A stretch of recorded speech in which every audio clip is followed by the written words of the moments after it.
Esta noche vamos a mirar la palabra que está en la primera epístola a los Corintios, capítulo 2, empezando con el versículo 1. Pero antes de eso quiero hacer una pequeña introducción. Es asombroso lo que está ocurriendo en el mundo de las noticias, en cuanto que existen dos corrientes muy claras. Hay una información cotidiana, una información que bombardea, una información que toca las mentes, los cerebros de la infinita mayoría de la población mundial, y con esa información se mantienen convencidos de una realidad, entre comillas, por la cual incluso se arman discusiones si se les intenta llevar la contraria. Hay otra corriente, otra vertiente de información subterránea, soterrada, no tan conocida, donde las noticias que circulan allí también son muy sorprendentes, pero lo más increíble de todo es que parecen ir en contravía de los canales oficiales. Esta otra corriente, la segunda, no es muy conocida, salvo unos pocos arriesgados, intrépidos, valientes, que miran ese tipo de noticias y están dispuestos a cuestionar la pretendida realidad que se impone por las mayorías. En forma más concreta, entonces digo, hay dos corrientes de información y cada cual escoge la que más le llena o le colma las expectativas de información. Eso que ocurre en el mundo de las noticias es igual a nivel de la espiritualidad. Hay dos corrientes grandes espirituales, aunque la gente pretende establecer que son más. Por ejemplo, algunos dicen, no, pues está las religiones y el cristianismo. Eso no es tan cierto. Son dos corrientes en contravía. No es tan cierto, vamos a ver por qué. Más bien diríamos que existe la corriente del mundo y una corriente espiritual con revelación, que es lo que nos dice la palabra en el capítulo 2 de la primera de Corintios.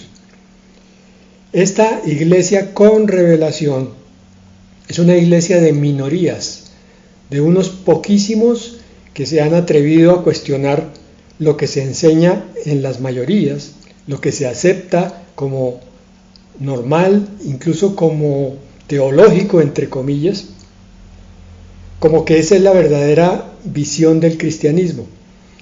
Pero resulta que, como decíamos hace unos días, el remanente del remanente del remanente, estos cristianos también les toca ser muy intrépidos, muy valientes, porque se van a enfrentar necesariamente a las mayorías cristianas cuando se cuestionan ciertas cosas que se dan por aceptadas por las mayorías. Por ejemplo, hay una forma de hacer culto, una forma de hacer alabanza, una forma de leer la palabra, de estudiar la teología en institutos bíblicos, que es la norma, la forma que es la norma para la inmensa mayoría. Pero resulta que esa inmensa mayoría de cristianos no están aceptando sinceramente que de pronto en su corazón hay un vacío. Es como si al meterse en esa corriente grande se les diera a comer un pan seco, un pan duro, quedaran con la misma hambre con la que empezaron. No encuentran respuestas satisfactorias para los grandes interrogantes de la vida cristiana y de la vida cotidiana. No encuentran consuelo porque una cosa ven en ciertas partes de la palabra y otra cosa ven en la realidad. No encuentran consuelo en consejeros o pastores porque muchas veces estos ministros de Dios les dicen, no, hermano, es cuestión de que usted simplemente tenga fe, simplemente ore al Señor y espere. y el problema está ahí latente, está palpitante, el problema está haciendo daño, y la escritura, dicen ellos, pareciese haberse quedado corta. No es así. Lo que está corto es la interpretación que le está dando la mayoría. Pero es que este problema no es nuevo. Esto mismo ocurrió en los tiempos del Señor. Existía el grupo gigantesco de los gentiles y el grupo minoritario de los judíos, que se suponía que tenían la revelación de Dios. Pero cuando el Señor vino, cuestionó a este grupo, que finalmente fue identificado con los fariseos, y el Señor vino a mover el piso de la religión judaica y a mostrarles que ellos no estaban teniendo un contacto cercano ni directo con la presencia, con la persona, con el consuelo, con la esperanza de Dios. Eso mismo está pasando hoy en el cristianismo. La presencia de Dios brilla por su ausencia en estas multitudes que entran y salen de las iglesias cristianas. Brilla por su ausencia el consuelo de la vida cristiana real y presente en estas multitudes que abren sus Biblias conforme a las enseñanzas de sus pastores y sus ministros, pero parece que la enseñanza se quedara siempre corta. Vamos a ver qué nos dice la palabra después de esta introducción con respecto a eso. Pablo usa los primeros 5 versículos de la primera de Corintios para mostrarnos cuál era su objetivo en la enseñanza, en la ministración y en la predicación. Versículo 1. Por eso, cuando fui a ustedes, hermanos, proclamándoles el testimonio de Dios, no fui con superioridad de palabra o de sabiduría, porque nada me propuse saber entre ustedes excepto a Jesucristo y este crucificado. Nos muestra Pablo en los 2 primeros versículos que él no buscaba hacer una predicación llamativa, rimbombante, una impactante, como si vemos hoy, que es el anhelo, el deseo, el propósito de muchos que se paran frente a un púlpito, atraer multitudes, y entonces buscan discursos elaborados, preparados con mucha minuciosidad, incluso porciones de esas fusiladas de otros discursos, otros sermones, las han tomado prestadas sin darle crédito a los otros predicadores, y con eso muchas veces las gentes quedan con la boca abierta. Cuando vamos a algunas de las grandes congregaciones actuales, lo que vemos es eso, es un culto al predicador. No, es que la palabra que da ese pastor es tremenda. Y vamos a oír lo que dice ese pastor, y pues realmente la palabra que citó de la Escritura es si acaso un solo versículo, 2 o 3. Pero toda su charla de 1 hora o de media hora se basaba principalmente en sus apreciaciones, conceptos y los de otros predicadores. Entonces termina el oyente recibiendo una andanada, un bombardeo de información tan grande, pero que toca la parte sensible del corazón, más exactamente las emociones, que estos oyentes salen con la boca abierta. ¡Qué preciosidad! Pero hay un inconveniente grave, y es que cuando van a aplicar esos conceptos, se quedan sin piso. Les predicaron muchísimas cosas que al poco tiempo se han olvidado porque no hay forma de consultarlas a menos que se hayan tomado apuntes muy minuciosos o se haya grabado la predicación, porque cuando se va a buscar en la Escritura no se encuentra todo lo que se dijo allá. Y hay cosas que no están en la Escritura que se establecen como verdades. Es algo que estamos viendo en sus consecuencias. Estamos viendo que muchos cristianos están diciendo, pero ¿por qué me dijeron esto durante tantos años? Y hoy vengo a descubrir que no era así. Hoy alguien me mostró que eso no estaba en la Escritura. Y yo me gasté 5 años de mi vida, o 10, dando por sentado que eso era tal como me lo habían dicho en ese púlpito. Hay un escándalo no confesado en el cristianismo. Muchos cristianos quisieran encontrar un sitio donde les hablaran una palabra que fuera confiable, que les tocara profundamente el corazón, que les mostrara como una brújula para dónde dirigirse, que les aclarara cuáles son sus conflictos a todo nivel, mental, de corazón, de cuerpo, de su vida familiar, pero andan desconcertados. Pablo decía aquí, yo no estoy proclamando un testimonio de Dios con la superioridad de la palabra o de la sabiduría del hombre, porque yo, Pablo, solamente me propuse hablar de Jesucristo, de lo que Él es, como crucificado, y no se está refiriendo al hecho histórico, al hecho de que hace 2000 años Jesucristo estuvo en una cruz traspasado por unos clavos. Está hablando de la vida espiritual de Jesucristo en esa época y en esta. Entonces ahí viene uno de los primeros puntos de escándalo.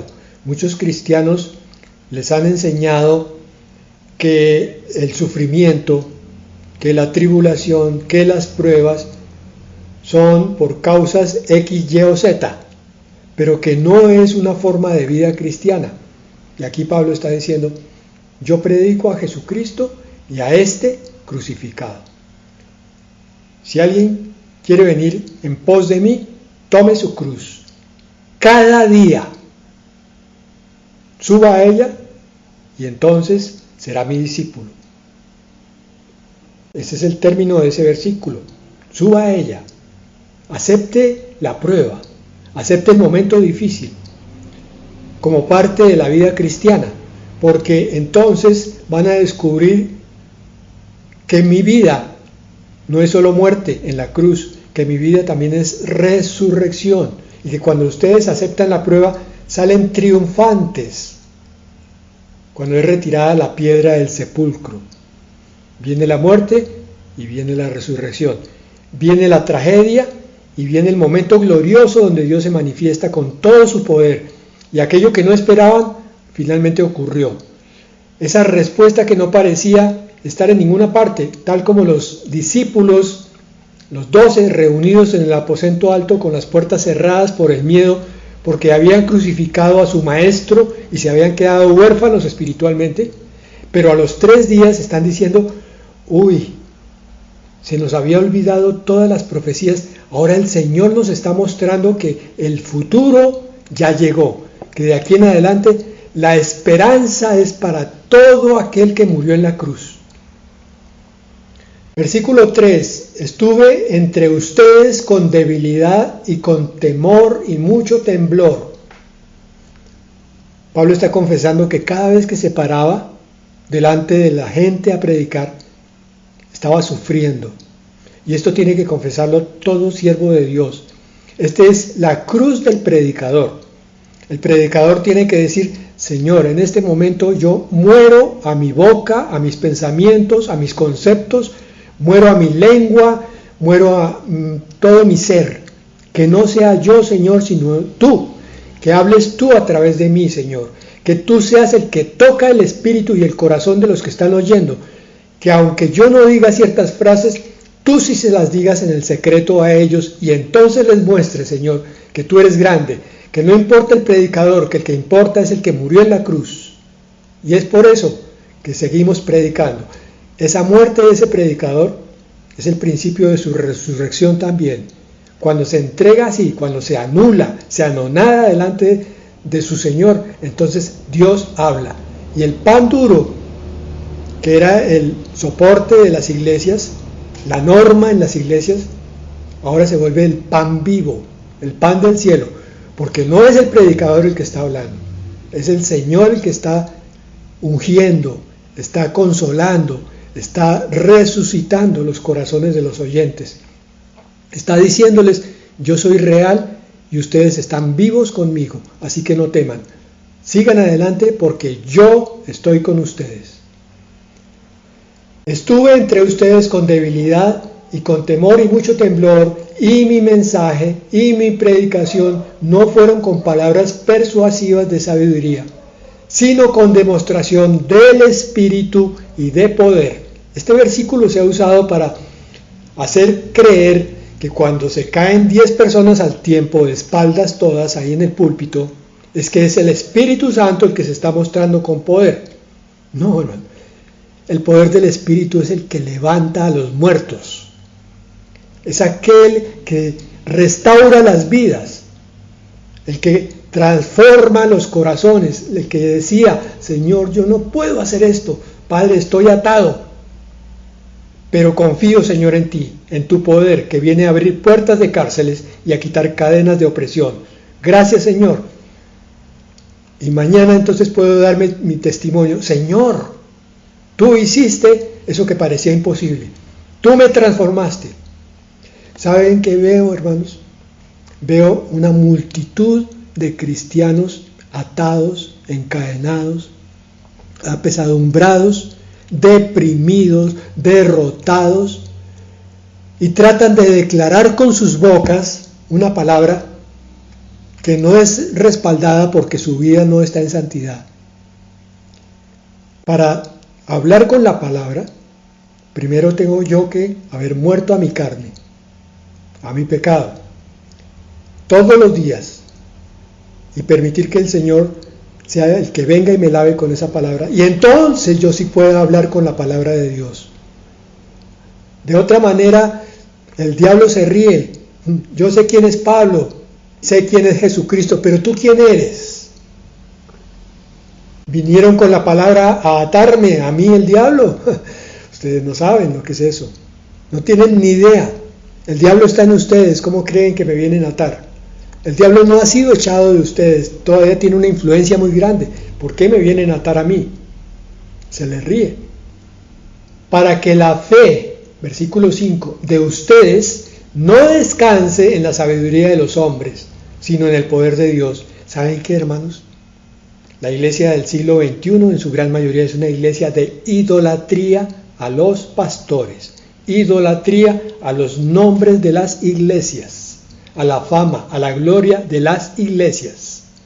Idolatría es una afrenta a Dios. Cuando no importa dónde te congregues, pero si lo haces en espíritu y en verdad, estás adorando al Señor. Si lo haces para agradar a Dios, todo lo que hagas, estás adorando a Dios, estás venerando su nombre, estás acercándote en forma agradable al Señor. Cuando miramos el libro de Hechos de los Apóstoles, descubrimos que la forma de las iglesias no importaba, mis hermanos. Allá no se habla de grandes comunidades, ni de apóstoles ungidos que predicaran en determinadas iglesias famosísimas a las cuales corría todo el mundo y no tenían espacio para parquear sus carretas y sus caballos o sus burros. Hoy parece que la iglesia más importante es la más concurrida, pero esa iglesia más concurrida está llena de personas que están demasiado necesitadas de encontrar el pan de vida. Por eso es con la fe que descansa no en los hombres, sino en el poder de Dios. Cada vez que alguien te predique algo, cada vez que yo te predique algo, tú tienes que haber orado, Señor, que tu poder sea sobre mis oídos y sobre mi mente y sobre mi corazón, para que la palabra que vas a dar me toque y me transforme. Así como yo tengo que orar, Señor, cada vez que voy a predicar, yo muero, Señor, para que seas tú. De eso se trata, de humillarnos delante de Dios para que Él crezca, para que Él tome el control de lo que es suyo. Es que nosotros somos su creación y Él es el creador, pero a veces el Señor es tan grande, tan hermoso, que se aparta, siendo el creador, de aquellos que no le dan la honra en la creación y los deja solos. Tú quieres ser tu propio creador, te dejo, a ver si algún día descubres cuál es la verdad, descubres cuál es el descanso de tu alma, cuál es el verdadero reposo de tu corazón y de tu mente. ¿Estás viviendo una vida cristiana en reposo? Entonces me has encontrado. Pero si tu vida cristiana no entiende, no está trascendiendo, no está siendo cada vez más alta, hacia arriba, hacia los cielos, entonces no estás caminando como debe ser. ¿De qué sirve un cristianismo terrenal, hermanos? ¿De qué sirve un cristianismo alojado en grandes edificios, con Biblias de tantísimas traducciones y con institutos bíblicos tan reconocidos por todas partes, con cristianos que se están muriendo espiritualmente, cristianos que están llenos de harapos espirituales? Una vez que Pablo establece cómo es que él predica, y de paso establece cómo debiera ser la predicación por toda la eternidad, mientras exista los cielos y la tierra, mientras no haya venido la plenitud de los tiempos, está revelando cómo debiera ser el corazón del ministro y cómo debiera ser el corazón del oyente. Entonces continúo a partir del versículo 6 hablando de la revelación por el Espíritu Santo. Y yo me temo que esta revelación está escaseando también en la iglesia del siglo XXI. Sin embargo, versículo 6, hablamos sabiduría entre los que han alcanzado madurez, pero no una sabiduría de este siglo, no una sabiduría científica o literaria, ni siquiera teológica. Alguien dirá, uy, está blasfemando. No, hermano, yo no estoy blasfemando. Ustedes de pronto han conocido, yo también, teólogos que le disertan sobre cualquier tema, pero su vida espiritual es un fracaso. Su boca está llena de teología, pero su espíritu no. Esa es sabiduría de este siglo. Y los institutos bíblicos deben cuidarse de eso, de no rebajar el nivel de enseñanza que están dando. ¿De qué le sirve a un creyente cristiano conocer las diferentes categorías angélicas y satánicas si no sabe qué hacer con esa información? No sabe que cuando está peleando con su mujer o con sus hijos lo que tiene que hacer es librar una guerra espiritual. Conoce las categorías angélicas, pero insulta a su mujer. Y si es el caso, llega a una violencia mucho mayor. Y después se va a culto. Y después, hermanos, criticamos nosotros a las religiones, que porque es que están en un edificio y una iglesia, pero las familias están manga por hombro. La sabiduría de este siglo no alcanza para el conocimiento de Dios. Es una sabiduría promovida y proveída por el Espíritu Santo de Dios. Lo va a decir en el versículo 7 y en los siguientes. Sino que hablamos sabiduría de Dios en misterio. ¿Cómo así? Para la mente, las cosas de Dios son un misterio. Hablar de Cristo morando en tu corazón es un misterio. Eso no lo entiende la razón, lo tienes que recibir con fe. Hablando de Cristo obrando desde tu corazón, porque ese es su templo, es un misterio.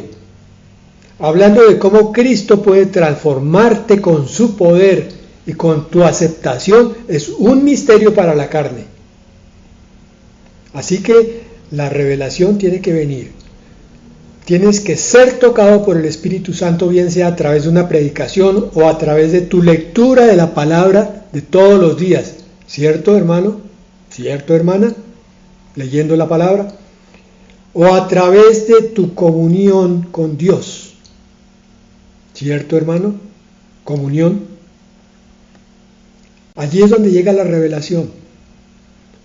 No vas a recibir esa revelación con enseñanzas humanas.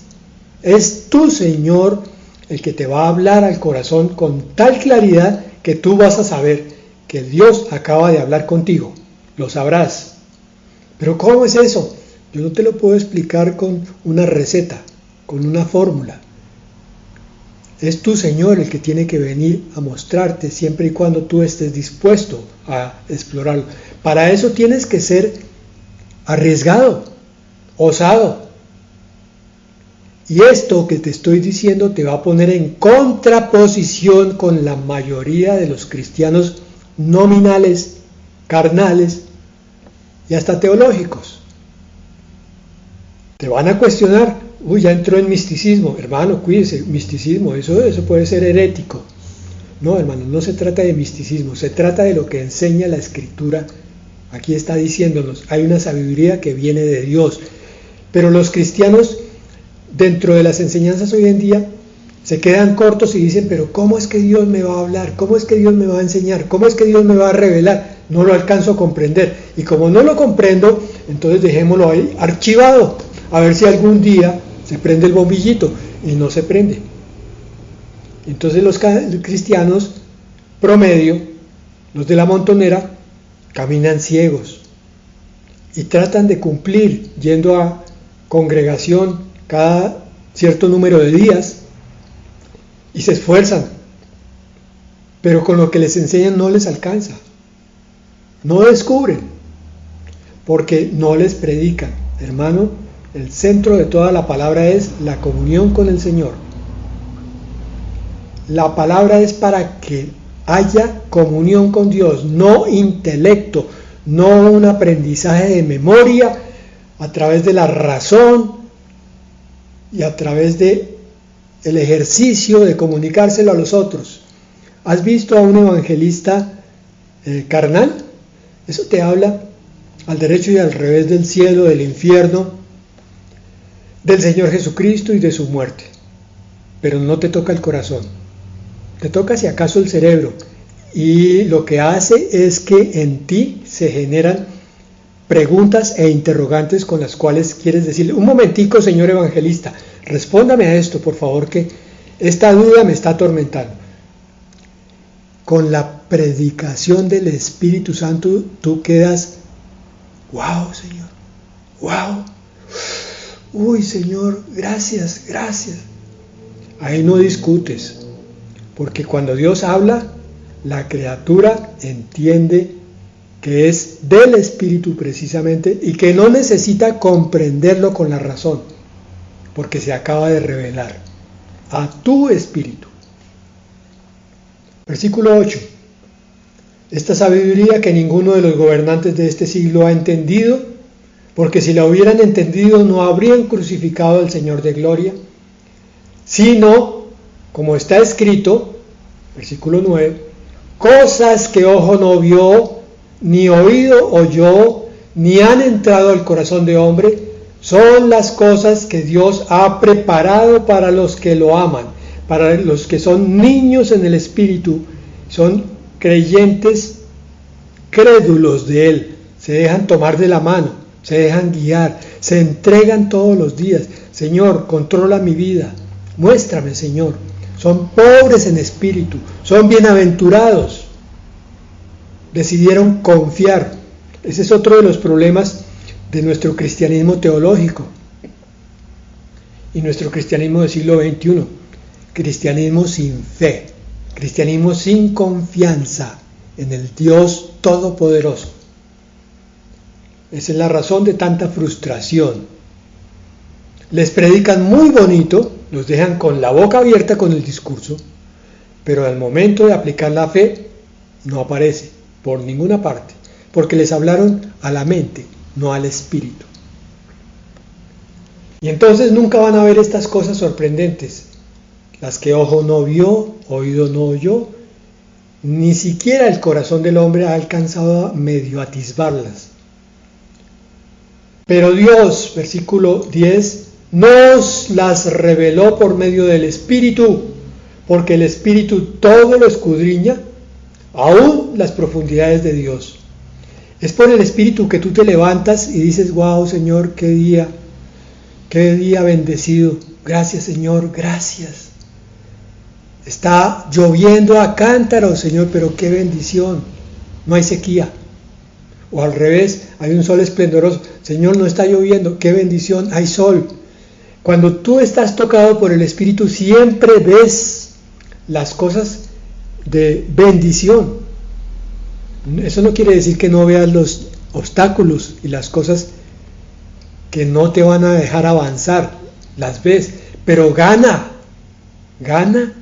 la bendición de Dios, gana la provisión de Dios, gana el corazón agradecido en ti. Versículo 11, porque entre los hombres, ¿quién conoce los pensamientos de un hombre sino el espíritu que está en el hombre?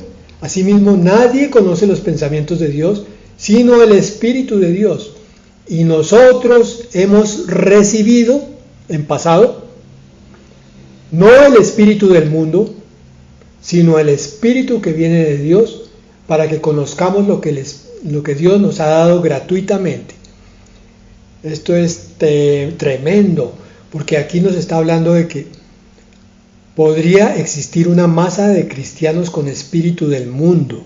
Entonces están peleando por ver cómo ganan más dinero, peleando por ver cómo tienen una mejor EPS para mejor salud, un mejor abogado por si tienen problemas. Pero el cristiano que es del espíritu ve, percibe, entiende, comprende las cosas que Dios nos ha dado en pasado para este presente y para el futuro. Por tanto, este cristiano del espíritu, cristiano sabio, es un cristiano que vive confiado en la provisión y en el poder y control de Dios. Es un cristiano que dice, el Señor está trayendo esta prueba, bendita sea la prueba, porque a través de ella el Señor va a hacer algo muy grande y sorprendente, cosas que ojo no vio y oído no oyó y no han subido a corazón de hombre. Eso es lo que espero, porque mi Dios es todopoderoso, mi Dios es grande y mi Dios me ha enseñado a confiar en Él. Quiero exhortar a algunos en consolación. Uno no logra tener confianza en Dios desde el primer momento, se los digo así. ¿Por qué? Porque venimos de la carne, porque venimos acostumbrados a desconfiar de las cosas que no se ven y solamente confiar si acaso en las que se ven. Entonces es todo un cambio el que tiene que operarse en nosotros, pero Dios lo sabe. Entonces, ¿saben lo que hace Dios? En la medida en que tú das un pasito de confianza, Él se muestra otro paso más grande. Tú oras un poquito más tranquilamente hoy y mañana ves una respuesta un poquito mayor que ayer. Eso te hace confiar pasado mañana un poco más. Y así es como el Señor nos va adiestrando en una confianza ya completa y total. Para llegar a esa confianza completa y total, pues necesitamos crecer. El Señor lo sabe y nos ofrece todas las oportunidades y las herramientas para que crezcamos en esa fe. El problema es que muchos cristianos no quieren crecer en la fe. ¿Por qué? Porque están muy anclados al mundo. Pero si tú eres de los pocos que quiere crecer, te garantizo que tu fe va a crecer, porque el Señor la va a proveer. Él dice que Él es el consumador, autor y consumador de la fe, el Señor Jesucristo. Entonces lo va a hacer. Para que esto ocurra, para que conozcamos lo que Dios nos ha dado gratuitamente. Cuando ya tenemos ese crecimiento, esa madurez, ya sabemos que nada ni nadie nos va a apartar de las bendiciones que Dios nos ha prometido. Versículo 13, de lo cual también hablamos no con palabras enseñadas por sabiduría humana, por eso decía Pablo al principio, es con revelación del Espíritu, sino con las enseñadas por el Espíritu, combinando pensamientos espirituales con palabras espirituales. Esta versión da mucha claridad porque despeja. ¿Cómo es eso? ¿Qué es lo espiritual con lo espiritual? Es los pensamientos con las palabras. Cuando yo voy uniendo mis palabras, ya no carnales, ya no terrenales, ya no profanas, sino espirituales, empiezo a hablar así conforme a lo que la Escritura me ha enseñado, entonces empiezo a percibir con mucha más claridad y mis pensamientos van cambiando también. Y al revés, cuando mis pensamientos están más amoldados a la Escritura, entonces mis palabras también se van volviendo bíblicas. Por eso, hermanitos, tenemos que leer más Biblia para volvernos espirituales. No quieras dejar la carnalidad si no lees Biblia. No quieras, no puedes. Versículo 14. Pero el hombre natural no acepta las cosas del Espíritu, y muchos cristianos carnales tampoco, porque para él son necedad, y no las puede entender porque son cosas que se disciernen, o sea, se examinan espiritualmente. Este versículo está mostrando que si hay algo que yo no entiendo de lo que dice la Escritura, no tengo que entenderlo con mi mente, sino con mi espíritu, en revelación, por tanto, en comunión con Dios. ¿Tienes alguna duda grande? Pues pregúntasela a un cristiano espiritual, sí, de acuerdo. Pero también consúltasela al Señor. Señor, Padre, no entiendo esto, pero quiero recibir de ti. Muéstrame, Señor. ¿Sabes qué es lo primero que el Señor te va a decir? Lee la palabra, lee mi palabra. Y verás que yo te muestro en el momento oportuno. Versículo 15. En cambio, el que es espiritual juzga todas las cosas, pero él no es juzgado por nadie. Este es otro versículo que causa muchísima confusión. Quiere decir lo siguiente, tan sencillo como esto.